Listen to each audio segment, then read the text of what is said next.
Amen, amen. On va se lever pour la lecture de la parole de Dieu. C'est donc dans le texte de Lamentation que l'on va lire ce matin, les Lamentations chapitre 3. Je vais lire quelques versets à partir du verset 19. Lamentation 3, verset 19. Quand je pense à ma détresse et à ma misère, à l'absinthe et au poison, quand mon âme s'en souvient, elle est abattue au-dedans de moi. Voici ce que je veux repasser en mon cœur, ce qui me donnera de l'espérance. C'est que les bontés de l'Éternel ne sont pas épuisées et ses compassions ne sont pas à leur terme. Elles se renouvellent chaque matin. Oh, que ta fidélité est grande. L'Éternel est mon partage, dit mon âme. C'est pourquoi je veux espérer en lui. L'Éternel a de la bonté pour qui espère en lui, pour l'âme qui le cherche. Il est bon d'attendre en silence le secours de l'Éternel.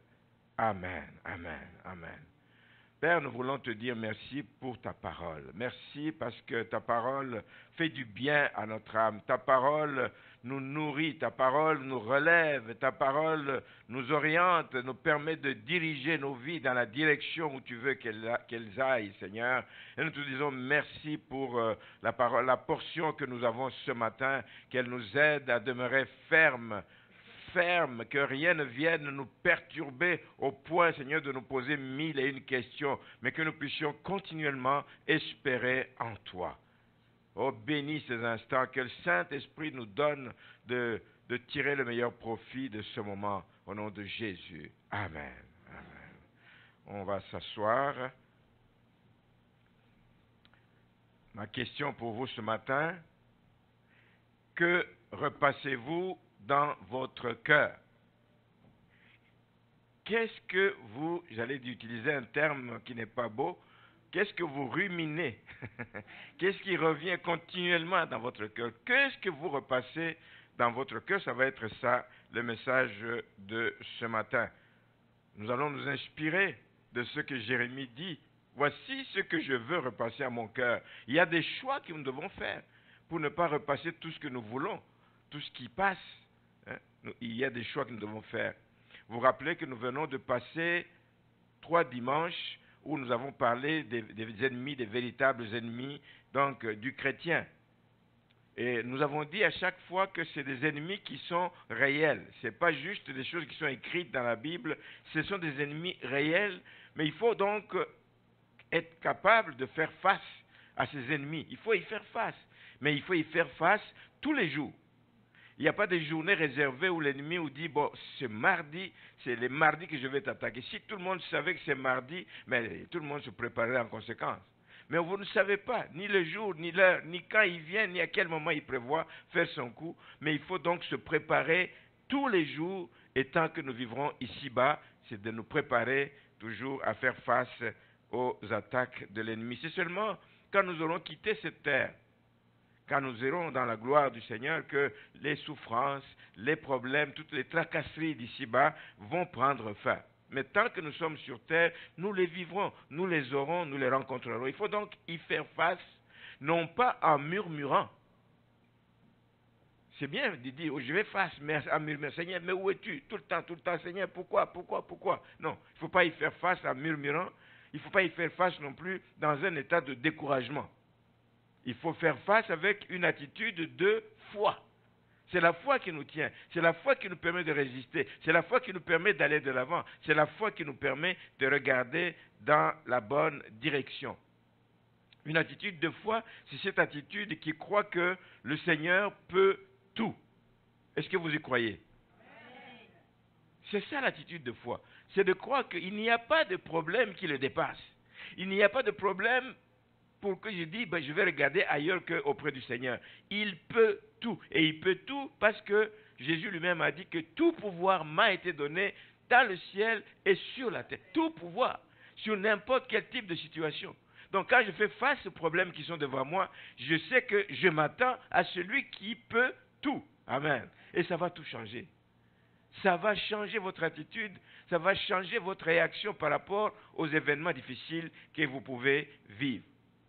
Et depuis 4 mois, nous vivons ensemble les effets, c'est un peu plus peut-être, mais les effets de ce virus, ce coronavirus. Et je me pose la question, quelle est votre attitude face aux nouvelles alarmantes? L'attitude, ce n'est pas seulement contre le coronavirus, mais c'est aussi par rapport aux nouvelles. Les nouvelles sont parfois alarmantes et nous les entendons chaque jour. Mais quelle est votre attitude par rapport à ces nouvelles? Quand vous écoutez à la radio que le nombre de contaminations se met de nouveau à remonter, quelle est votre attitude? Vous le prenez pour dire, oh, le danger arrive. Nous tendons de nouveau vers le pic, ou des trucs comme ça. Non, il faut se dire pourquoi, et on donne d'ailleurs les raisons pourquoi ça remonte. Parce que les gens ne respectent pas les consignes, parce qu'il y a des raisons qu'on donne. Non, on ne doit pas être effrayé par la nouvelle de manière brute, comme ça on dit, oh, ça se met de nouveau à remonter, et hop là, et on commence de nouveau à trembler. Est-ce que vous entendez à la radio, à la télévision, quand on dit que certains pays se remettent de nouveau à confiner, à reconfiner, là où on avait déjà déconfiné? Vous l'entendez comme moi, mais faut-il réagir? Oui, c'est vrai qu'on reconfine, mais oui, parce que les gens ne respectent pas. Quand vous allez en Floride ou je ne sais pas quoi, les gens ne veulent rien savoir. On les interviewe, ils ne veulent rien savoir. Alors, si ça remonte, ce n'est pas étonnant. Et c'est une raison pour que moi je perde le contrôle de tout, pas question. Je continue à croire en celui qui m'a gardé jusqu'à ce jour, qu'il continuera à le faire. Lorsqu'ici on nous dit, de partout on entend, au mois de septembre, on s'attend à une recrudescence des contaminations. C'est peut-être vrai, ça va peut-être venir, ça va peut-être commencer à remonter. Mais allons-nous cesser de fonctionner? Non. Nous avons un refuge sûr. Nous avons un refuge. Je vais en parler un peu plus aujourd'hui, ce matin. Quelle est votre réaction par rapport à toutes ces nouvelles alarmantes? Croyez-vous que Dieu peut tout? Ou alors vous vous dites, ça, c'est comme épidémie, c'est du jamais vu, ça c'est du jamais vu, on doit faire attention, on doit aller sous les bunkers pour se cacher. Ce serait dire, sous-entendu, que Dieu est dépassé par ces événements. Or, Dieu n'est pas dépassé, pas du tout, pas du tout. Il est en contrôle. Il est sur son siège, son trône de gloire. Il continue à contrôler tout ce qui se passe sur la surface de la terre.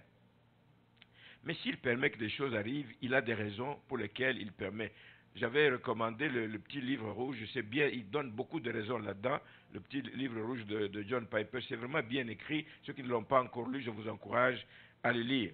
Donc, ce n'est pas que Dieu est dépassé par ces événements, pas du tout. Et je le dis parce que le pas, il y a un pas qui n'est pas difficile à faire. Le pas entre la position de foi dans laquelle tu as toujours été et une position d'incrédulité. Le passage de l'un à l'autre n'est pas difficile à faire. Parce que si tu te laisses juste conduire et guider par les nouvelles et que tu oublies qu'il y a quelqu'un qui est au-dessus de toutes ces choses, il y a un problème. Tu peux passer de cette position de foi dans laquelle tu as toujours été vers une position d'incrédulité. Et c'est un risque qui nous guette tous. Si j'en parle, c'est pour vous encourager. Oui, à écouter les nouvelles, mais avec une attitude de foi. Celui qui m'a gardé jusqu'à ce jour. J'ai peut-être vécu des choses personnellement pires que cette épidémie, mais je suis passé à travers ces choses-là. Et le même Dieu existe, le même Dieu est en contrôle, le même Dieu m'aime et le même Dieu va donc me garder. Le pas n'est pas difficile à faire. Donc c'est un risque qui nous guette tous si nous nous concentrons uniquement sur ce qui est diffusé dans les médias. Ce ne sont pas toujours des nouvelles pour nourrir notre foi. Ce qui nourrit notre foi, c'est la parole de Dieu. La Bible nous le dit dans Romains 10, 17. La foi vient de ce qu'on entend, pas dans les médias, mais ce qu'on entend vient de la parole de Dieu. Là-dedans, c'est là que nous puisons notre foi. Amen. Oui, nous écoutons ce que l'on dit dans les médias, mais nous allons chercher qu'est-ce que Dieu en dit. Et là, il nous donne des réponses. Il dit, waouh, comptez sur moi. Amen. Réfugiez-vous à l'ombre de mes ailes. Amen. Et comptez sur ma grâce. Dans la parole de Dieu, on trouve beaucoup de choses. On trouve l'histoire du vécu des gens. Quand vous écoutez l'histoire d'Abraham, quand vous écoutez l'histoire de Lot, quand vous écoutez l'histoire de Jérémie, de tous les personnages qu'il y a dans la Bible, quand vous entendez leurs témoignages, ils sont passés par des temps difficiles. Ils sont passés par des difficultés de toute nature, des turbulences de toutes sortes, mais ils ont vu l'intervention divine au moment où ils étaient dans la détresse. Ça vient vous nourrir. Si cela est arrivé dans la vie de Jérémie, si cela est arrivé dans la vie de Paul, si cela est arrivé dans la vie de Pierre, de Jean, de Jacques, etc., si cela est arrivé dans la vie des disciples de Jésus-Christ, cela peut m'arriver aussi si je mets ma foi dans le Seigneur. On trouve donc dans la parole de Dieu des affirmations qui vont nourrir, qui vont contribuer à nourrir notre foi et qui prouvent et qui nous confirment et qui nous répètent sans cesse que Dieu n'est pas passif ou n'est pas indifférent à ce qui se passe. Il n'est pas passif. Même si la Bible nous dit dans le psaume 34 que le malheur atteint souvent le juste. La Bible ne le cache pas. Le malheur atteint souvent le juste, mais l'Éternel l'en délivre toujours. L'Éternel l'en délivre toujours. Il faut le croire, frères et sœurs. Votre foi ne doit pas être basée uniquement sur les mesures gouvernementales. Elles sont bonnes, nous les saluons quand elles sont prises, parce que ça permet aux gens de faire attention. Ça permet aux gens de faire attention, de se mettre à l'abri des problèmes. Pensez à toutes ces mesures de laver les mains, etc. Tout ce que j'appelle mesures barrières, c'est bon. Ça permet aux gens de faire attention. Mais nous allons au-delà. Notre secours est allé chercher au-delà de ces mesures, est allé à chercher auprès du Seigneur. Alors, la question que les gens se posent, qui continue depuis la nuit des temps, c'est toujours la même question. Pourquoi, si Dieu existe, si Dieu est en contrôle, pourquoi laisse-t-il ces situations dramatiques affecter la vie de ses serviteurs? Pourquoi laisse-t-il Satan continuer à agir? Mais Dieu n'a pas changé. S'il a laissé Satan agir à l'époque de Job, il est le même hier, aujourd'hui, et il a délivré Job, qui a connu une situation très difficile. C'était pourtant un homme intègre, c'était pourtant un homme droit devant Dieu, c'était un homme dont Dieu était fier. Il dit, as-tu vu mon serviteur Job? Mais il a laissé Job souffrir, il a laissé faire Satan, il a ruiné les biens de Job, il a tué tous les cheptels, etc. Ses maisons, ses enfants, ils sont passés. Il a été presque anéanti. Mais Dieu n'a pas permis à Satan de toucher à sa vie. Parce que c'est lui qui a le dernier mot. Amen. C'est lui qui met des limites à Satan. Il y a des limites que Satan ne peut pas franchir. Il peut tout essayer, mais il y a des limites qu'il ne peut pas franchir. Et Dieu merci, Job a pu résister, je veux dire, à tous les assauts de l'ennemi. Il a résisté, mais il n'a pas, contrairement à ce que sa femme lui suggérait, il n'a pas maudit Dieu, il n'a pas renié Dieu. Tu ne vas pas renier Dieu parce que tu vis des temps difficiles. Même si le coronavirus t'atteignait, tu ne vas pas renier Dieu parce que Dieu est capable de te guérir de cette épidémie, de ce virus. Amen. Job est un exemple. C'est pour ça que je dis, quand on recourt à la Bible, ça vient nous nourrir, ça vient nous fortifier, ça vient nous encourager. Je dis, oh, moi, je n'ai pas encore vécu ce que Job a vécu. Donc, je peux me calmer un peu et continuer à croire aux bontés de l'Éternel. Amen. Nous avons le cas de Jérémie lui-même, cet homme qu'on a même jeté dans une citerne. Il fallait qu'il disparaisse. Il a été l'objet de railleries, il a été l'objet de toutes sortes d'attaques de la part de ses contemporains. Jérémie a assisté même aux souffrances terribles de son peuple. Il est arrivé à un point où il a été tellement découragé qu'il dit, quelque part, tout est fini, il n'y a plus d'espérance en l'Éternel. C'est sorti de sa bouche tellement la douleur a été forte, mais il s'est ressaisi. Il a été jusqu'au point de maudire, même le jour de sa naissance. Mais il arrive un temps qu'on s'arrête. On ne peut pas toujours avoir les yeux fixés sur les problèmes, continuer sur les problèmes. Il y a un temps où on s'arrête, on rentre en soi-même, on décide de lever les yeux vers celui qui peut nous sortir de cette situation. Je lève les yeux vers celui de qui me viendra le secours. Il est rentré à lui-même, il s'est mis à repasser les bienfaits de Dieu. Quand tu regardes à lui, tu te souviens de tous ses bienfaits. Tu te souviens des bons moments que tu as passés. Tu te souviens des délivrances qu'il a opérées dans ta vie. Quand tu regardes à lui et tu commences à repasser les bienfaits de Dieu. Il rentre à lui-même, il se met à repasser les bienfaits de Dieu et il a fini par se rendre compte que les bontés de l'Éternel ne sont pas épuisées. Amen.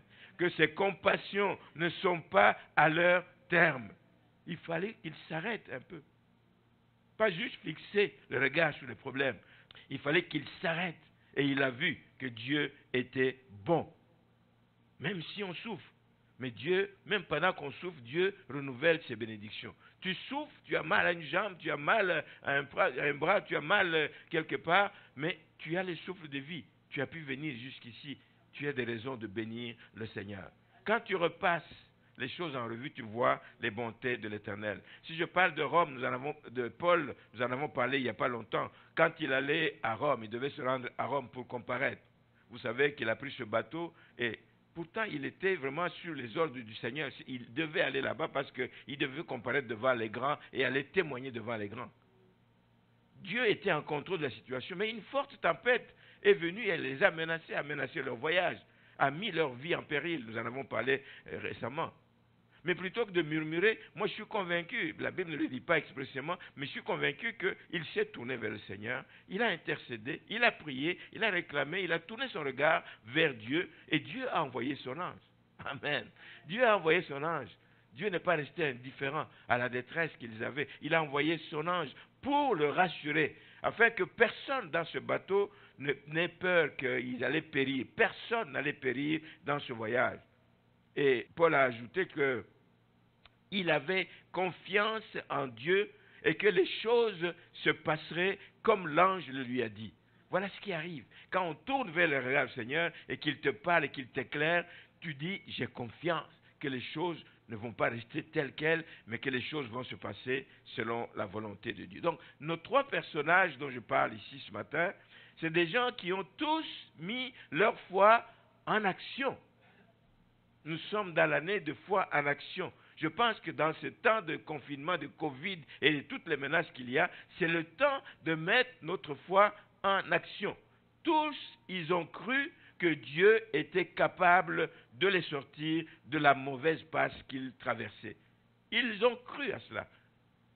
Croyez aussi que le Seigneur connaît vos besoins. Croyez aussi que le Seigneur connaît la situation que vous traversez. Croyez que le Seigneur sait et vous veut du bien. Même si la situation perdure, même si vous sentez que ça devient de plus en plus lourd, croyez, frères et sœurs, que le Seigneur connaît votre situation et qu'il n'est pas indifférent à ce que vous vivez.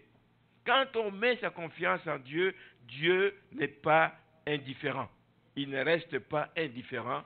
Il vient à notre rencontre, il vient nous secourir, il vient nous relever, il vient nous encourager, il vient nous donner quelque chose qui nous booste et qui nous permet de rester sur le chemin qu'il nous a tracé. Dans les moments de détresse, Dieu n'est pas inactif. Amen. Dans les moments de détresse, contrairement à ce qu'on peut imaginer, il m'a oublié, non, il n'est pas inactif, il n'est pas du tout inactif. On est sûr d'une chose, frères et sœurs, même si vous ne voyez pas le résultat tout de suite, vous êtes sûr au moins d'une chose, c'est qu'il intercède pour nous. Amen. Jésus intercède pour nous. Il l'a dit à Pierre. Il dit, Pierre, pendant que Satan te crible, cherchant à te cribler là, il te cherche, il te réclame parce qu'il veut te cribler, il dit, j'ai prié pour toi.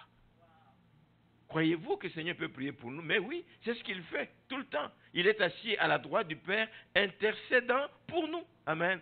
Même quand nous sommes dans un temps difficile, on ne voit pas sa main, on ne voit pas de réaction, mais il est en train d'intercéder pour nous. Amen. Et nous pouvons compter sur les résultats de son intercession. Mais il compte également, évidemment, sur vous. Ce que Dieu veut, pendant ces temps difficiles, pendant les temps de détresse, ce que Dieu veut, ce n'est pas que vous passiez le temps à pleurnicher. Ce que Dieu veut, c'est que vous mettiez votre foi en action. Croire sans avoir vu. Croire que la solution viendra. Croire que Dieu répondra. Amen. Il compte sur vous pour que vous soyez un témoignage auprès de ceux qui vous observent. Il compte sur vous. Amen. il compte sur vous et il agira le moment venu. Donc, je vais vous dire une chose, c'est que ce matin, si un chrétien passe par la souffrance, c'est pour que sa foi soit manifestée. Dites amen à ça. Amen, amen. Quand tu passes par des temps difficiles, Dieu s'attend qu'à ce moment-là, ta foi soit manifestée. C'est le moment où ceux qui ne connaissent pas le Seigneur te regardent. On va voir comment il va réagir. On va voir comment il va se tenir devant cette montagne qui se dresse devant lui. Il te regarde. Alors, dépendamment de l'attitude que tu vas manifester, si c'est une attitude de foi, tu es sûr que tu viens de donner un bon coup dans le camp de l'ennemi. Cette personne va dire, waouh, écoute, être chrétien, il y a un plus qu'on a d'être chrétien. Si moi j'étais dans cette situation, je n'aurais pas pu m'en tirer comme il l'a fait. Dieu s'attend que nous manifestions notre foi pendant que nous sommes dans la détresse. Pour que ceux qui nous observent autour de nous, qu'ils puissent savoir que, oh oui, il y a une force que l'on obtient. Le Saint-Esprit vient au secours des enfants de Dieu quand ils sont dans des moments de faiblesse. Mais pendant ce temps, même si l'épreuve continue, même si la détresse continue à se manifester, même si tu vis encore des temps difficiles, mais ce qu'il y a de certain, c'est que la consolation de Dieu est disponible. Amen. Elle est disponible pour ceux qui sont à l'hôpital. Dieu console quelqu'un qui est sur un lit d'hôpital, à qui les médecins sont en train de dire, oh, il te reste 6 mois. Dieu vient consoler la personne. Sans que sa situation ne touche à son terme tout de suite, il va peut-être le guérir dans 1 mois. Les médecins calculent que dans 3 semaines, c'est fini, mais peut-être que dans 1 mois, Dieu va guérir cette personne. Mais pendant le temps qu'il est sur le lit d'hôpital, pendant qu'il traverse la tempête, la consolation du Saint-Esprit est disponible. La consolation nous tient. C'est la même chose qui se passe avec un enfant, avec vis-à-vis de sa mère. Un enfant vient de se blesser, ou un enfant éprouve une peine quelconque. Qu'est-ce que la mère fait?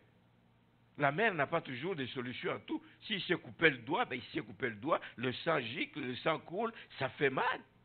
La mère ne va pas arrêter la douleur tout de suite. Mais quand la mère vient l'entourer, mon bébé, ça va aller, la consolation d'une mère vient changer les choses. L'enfant reprend vie, l'enfant reprend espoir, parce que ma mère m'a dit, parce qu'elle m'a tenu. Et ça, la consolation de Dieu fait le même effet dans la vie des enfants de Dieu. L'épreuve peut être là, la douleur peut être là, mais la consolation vient calmer cette histoire et c'est ce que le Seigneur fait. Quand vous avez de la peine, l'intervention de la mère n'a pas changé la situation, n'a pas fait disparaître le mal, mais la consolation permet à l'enfant de passer à travers et lui donne le réconfort. Voilà ce que le Seigneur fait. Frères et sœurs, je voudrais vous exhorter à prendre l'habitude d'aller rechercher cette consolation aussi dans la parole de Dieu. On trouve la consolation quand on lit la parole de Dieu. Quand on va dans les psaumes, il y a bien des choses qui viennent nous consoler et qui viennent nous réconforter quand vous traversez des moments difficiles. Quand vous vous sentez à bout de force. C'est trop lourd à porter. C'est difficile cette situation.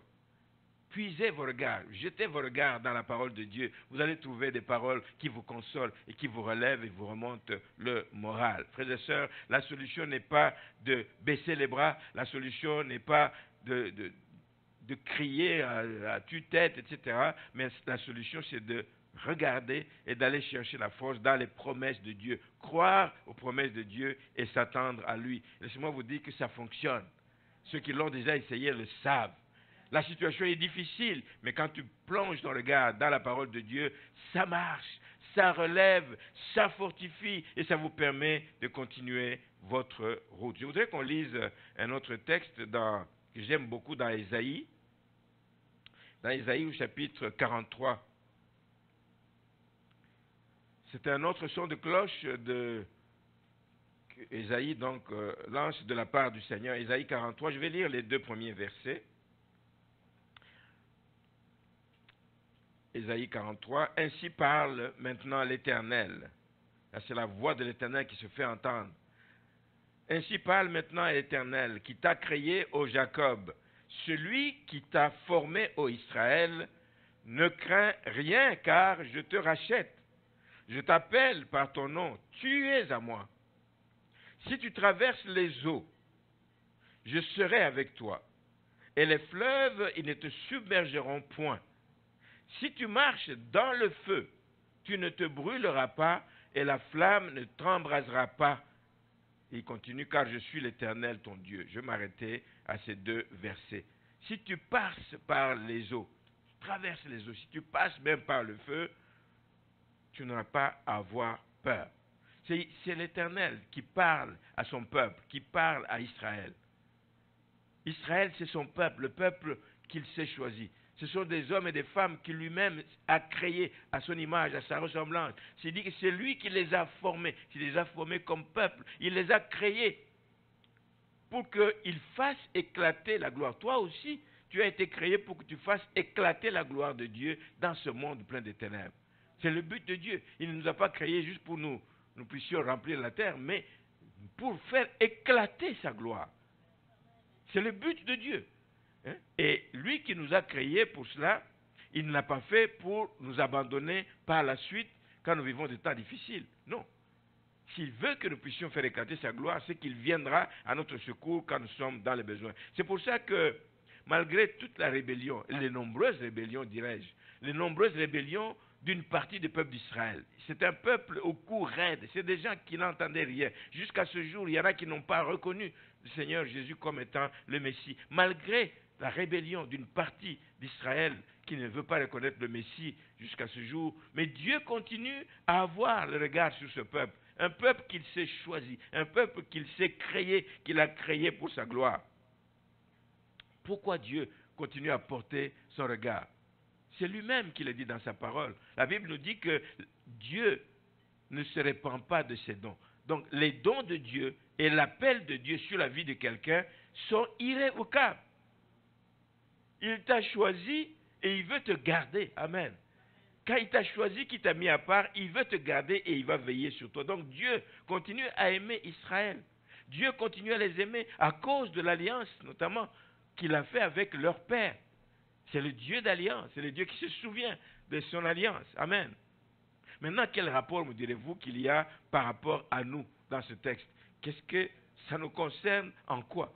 Oui, ça nous concerne, frères et sœurs. Ça nous concerne parce que Paul l'explique, on ne va pas aller lire ça. C'est un bon chapitre que je vous encourage à aller lire, le chapitre 11 de l'épître de Paul aux Romains. Dans ce chapitre 11, Paul compare les peuples de Dieu à un olivier sauvage. Nous étions, dans notre ancienne vie, nous étions comme un olivier sauvage, mais qui a été greffé à l'olivier franc, à la racine, qui est Israël. Israël, c'est le peuple choisi, le peuple élu de Dieu.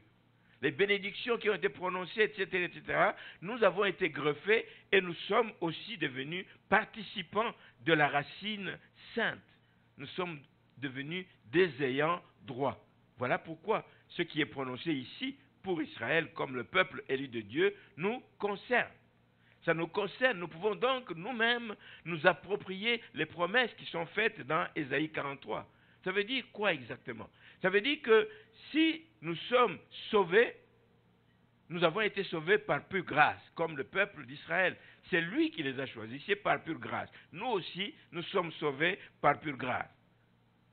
Ça veut dire aussi que nous avons été longtemps rebelles à Dieu dans notre ancienne vie. Mais c'est encore le Seigneur qui est venu nous chercher. Il est venu nous chercher pour nous intégrer dans la famille. Nous faisons partie de la famille des enfants de Dieu. Et comme enfants de Dieu, nous avons droit, nous avons part aux promesses de Dieu. Merci Seigneur. Est-ce que vous réalisez que c'est un privilège? C'est vraiment un véritable privilège parce que nous n'avons rien fait. Nous étions rebelles, comme dans le temps, une partie d'Israël. Mais Dieu continue à regarder. Dieu dit, je sauverai tout Israël. Amen. Je sauverai tout Israël. Et Dieu est fidèle à ses promesses. Donc, réalisez que nous avons des privilèges parce que parfois on l'oublie lorsqu'on vit des choses difficiles. Ça devient tellement difficile, on oublie qu'on est privilégié d'être enfant de Dieu. Ça vaut la peine de se le rappeler de temps en temps. Ça va nous tenir droit sur notre chemin.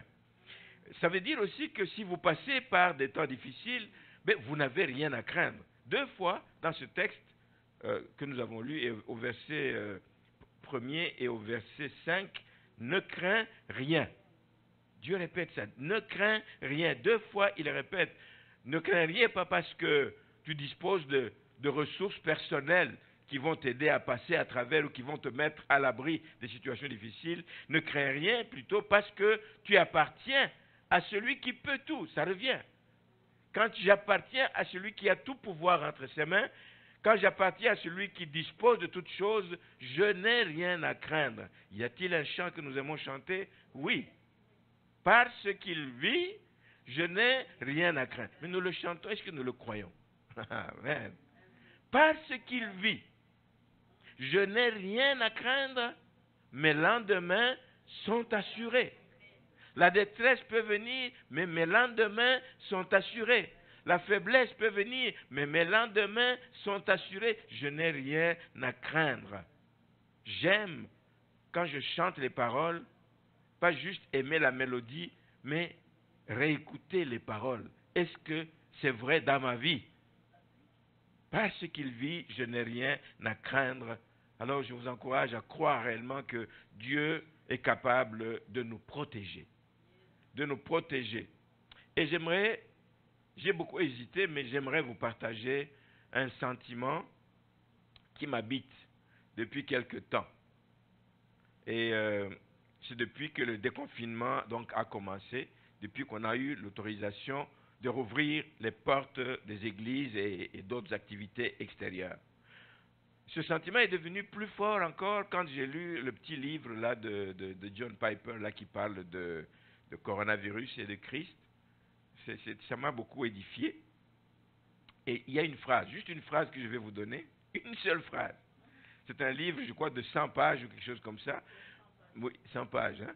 Et à la page 50, j'ai souligné cette phrase. Il dit, je suis immortel. En fait, il citait quelqu'un d'autre. Il dit, je suis immortel. Êtes-vous immortel? Notre âme est immortelle. Mais lui dit, je suis immortel. Et il parle, je vais le lire d'abord. Je suis immortel jusqu'à ce que mon travail soit terminé. Vous l'avez lu aussi. Je suis immortel jusqu'à ce que mon travail soit terminé. Il veut dire quoi? Il veut dire que je ne mourrai pas tant que mon travail ici-bas, celui que Dieu a dit que je ferai, ne soit terminé. Je ne mourrai pas tant que, si je meurs, le jour où je meurs, c'est que j'ai fini ce que je devais faire ici-bas. Amen. Oh, ça change les choses. Si tout le monde raisonnait comme ça, il y a beaucoup de choses qui changeraient sur terre. Frères et sœurs, c'est une affirmation qui ne veut pas dire que cet homme qui dit ça ne va pas faire attention lorsqu'il y a une épidémie. Non, ça ne veut pas dire ça. Je suis immortel, je ne mourrai pas tant que mon travail est fait ici-bas, mais je vais quand même faire attention lorsqu'il y a des dangers quelque part. Ça ne veut pas dire qu'il ne fait pas attention aux risques de contamination. Ce sont des risques qui sont réels. Prenez les mesures qui s'imposent pour éviter cela. Mais il veut simplement dire que même s'il attrapait le virus, même s'il l'attrapait, malgré toutes les précautions prises, il y a des gens qui attrapent ça malgré les précautions, des infirmières qui se couvrent de la tête aux pieds, mais il y en a qui arrivent à attraper quand même ce virus. Même si j'attrapais ce virus, malgré toutes les précautions prises, Dieu m'en guérira. Amen. Dieu ne permettra pas que j'en meure. Parce que j'ai encore quelque chose à faire. C'est dans le plan de Dieu sur ma vie. Amen. Moi, ça m'a beaucoup fait réfléchir. Et j'espère et je souhaite que nous puissions y réfléchir chacun à ce qui le concerne. Il y a des choses que tu dois faire, mais il y a un temps où ça va être la fin pour toi ici sur terre. Et ce jour-là, il n'y a que Dieu qui contrôle ce jour-là. Il n'y a que lui. Les médecins peuvent tout faire, etc. Même peuvent te donner des médicaments pour chercher à te faire du mal ou... Quand je dis des médicaments pour te faire du mal, quelqu'un peut te donner du poison pour chercher à te tuer, des choses comme ça. Tant que ce n'est pas ton heure de partir, tant que Dieu n'a pas dit oui, que c'est le temps de toi de partir, rien ne t'arrivera. Rien ne t'arrivera. On n'y croit pas fort, je crois, ce matin. Et c'est pourtant cela. Quand il dit que je n'ai rien à craindre, parce qu'il vit, parce qu'il tient ma vie entre ses mains, parce que mes lendemains sont assurés. C'est cela le message. C'est cela le message. Que le Seigneur nous aide, frères et sœurs. Parce que si on n'a pas une telle attitude, l'ennemi peut vous faire croire n'importe quoi. L'ennemi peut vous faire croire que vous courez plus de risques à venir à l'église. Frères et sœurs, laissez-moi vous dire que les mêmes précautions que l'on prend dans les hôpitaux, les mêmes précautions que l'on prend dans les restaurants, les mêmes précautions que l'on prend, encore que dans les restaurants, ce n'est pas toujours des précautions comme on devrait l'avoir. Les mêmes précautions que l'on prend quand on va dans les supermarchés, nous les prenons à l'église. Amen. Les 2 mètres, nous les respectons. Les masques, nous les portons. Les lavages des mains, nous le faisons. Comme on vous le demande de le faire ailleurs. Mais il faut faire attention qu'à la longue, l'ennemi ne fasse pas rentrer dans la tête des gens qu'il y a plus de danger d'aller à l'église que dans tous ces autres endroits. C'est un danger qui nous guette. Dans les supermarchés, vous manipulez des articles de toutes sortes. Vous ne savez même pas celui qui a touché ça avant vous, s'il n'est pas porteur de virus, combien de fois. Vous ne savez pas. Il faut avoir foi à Dieu, il faut penser à tout cela. Je voudrais qu'on revienne sur Ésaïe 43, on trouve d'autres encouragements. Outre le fait que nous faisons partie des élus de Dieu, nous l'avons dit. Je t'ai choisi, je t'ai créé, c'est moi qui t'ai formé, etc. Ne crée rien car je te rachète. Il dit qu'il nous a rachetés. Oui, il nous a rachetés. Il nous a rachetés au prix, nous. Il nous a rachetés au prix du sang de son Fils unique, Jésus-Christ. La Bible dit qu'il a donné son Fils dans Romains 8, verset 32. Il a donné son Fils, son propre Fils. Il ne l'a point épargné. Il l'a livré à la mort pour nous tous. Il l'a fait. C'est un privilège que nous avons parce que nous avons du prix à ses yeux. Parce que nous avons du prix à ses yeux. Le texte nous confirme aussi que le cheminement vers le ciel, nous sommes en route vers le ciel. Mais ce cheminement n'est pas exempt d'épreuves. Tant que nous sommes ici-bas, on doit s'attendre. Le cheminement n'est pas exempt d'épreuves, c'est un voyage de tous les risques. Chaque matin, quand on se lève, on est exposé. On ne sait pas trop à quoi, mais on est exposé à des tas de choses. Des attaques de l'ennemi, des accidents de toutes sortes. On est exposé, mais c'est lui qui nous garde. Mais dans tous les combats auxquels nous avons à faire face, le Seigneur est avec nous. Ça me donne la force, moi.